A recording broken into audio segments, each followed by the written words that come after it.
RS prelims में Indian economics बहुत तो टफ लगती होगी ना, बट एक बार 2024 का पेपर उठाओ, आराम से उसको देखो। आप देखना 7 से 8 क्वेश्चन आपको मिलेंगे, 4 और 5 क्वेश्चन आपको लगेगा कि बहुत इजी क्वेश्चन है, बिल्कुल लो हैंगिंग फ्रूट्स हैं जो आपने अपने नोट्स में पढ़े होंगे, चाहे आपके पास किसी भी कोचिंग के नोट्स हों, आपने वो पढ़े होंगे। जैसे इन्फ्लेशन से रिलेटेड क्वेश्चन है, जीएसटी से रिलेटेड क्वेश्चन, फिर आप देखना वर्कर पॉपुलेशन रेशियो आपसे पूछा, उसका फॉर्मूला पूछ लिया, बहुत बेसिक है। आपने जब भी पॉपुलेशन वाला टॉपिक पढ़ा होगा आपने उसको पढ़ा ही होगा,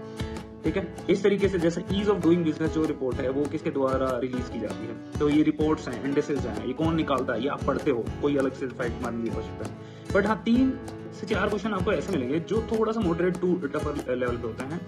वहां पे जैसे एनएफएसए एक्ट के बारे में पूछा आपसे, एफआरबीएम एक्ट अपने सिलेबस में, तो आपको वहां पे उसकी फीचर्स पढ़नी पड़ेगी, उसके क्या प्रोविजंस हैं, उससे रिलेटेड डेट क्या है, क्योंकि वहां पे बहुत कंफ्यूजन हो जाता है। बट वहां पे एलिमिनेशन मेथड भी काम में लिया जा सकता है और वो सोल्व किया जा सकता है वहां से क्वेश्चन, ठीक है। स्कीम पूछता है, आप देखना जो इंडियन इकोनॉमिक सर्वे है वहां से स्कीम पूछता है, स्कीम में भी 4 पॉइंट दे देगा, 3 पॉइंट दे देगा, 2 पॉइंट दे देगा, ऐसे ऑप्शन आपके बना के, और वहां पे क्या करता है फीचर्स, उसकी डेट, उसके प्रोविजंस, उसका जो भी उसमें साइलेंट फीचर दिए गए वो सारी पूछ सकता है, उनमें थोड़ा सा इधर उधर चीजें फैक्ट्स में चेंज कर सकता है। बुक्स की बात करें, आपको कोई ऐसे अलग से उठा के बुक्स नहीं पढ़नी है, प्रॉपरली इंडियन इकोनॉमी की बात करें, आप थोड़ा सा करंट अफेयर्स पढ़ते रहिए,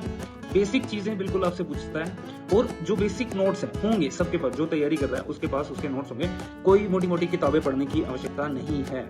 आप एक बार पेपर जब उठा के देखोगे तो इजीली आप फिगर आउट कर पाओगे कि हाँ अपने को तो यार इतना ही पढ़ना है, मैं इससे ज्यादा डिग आउट नहीं करूंगा, ठीक है। तो एक बार उस क्वेश्चन को जाके देखो, आपको क्लैरिटी, फिर 2023 वाले क्वेश्चन को भी देखेंगे।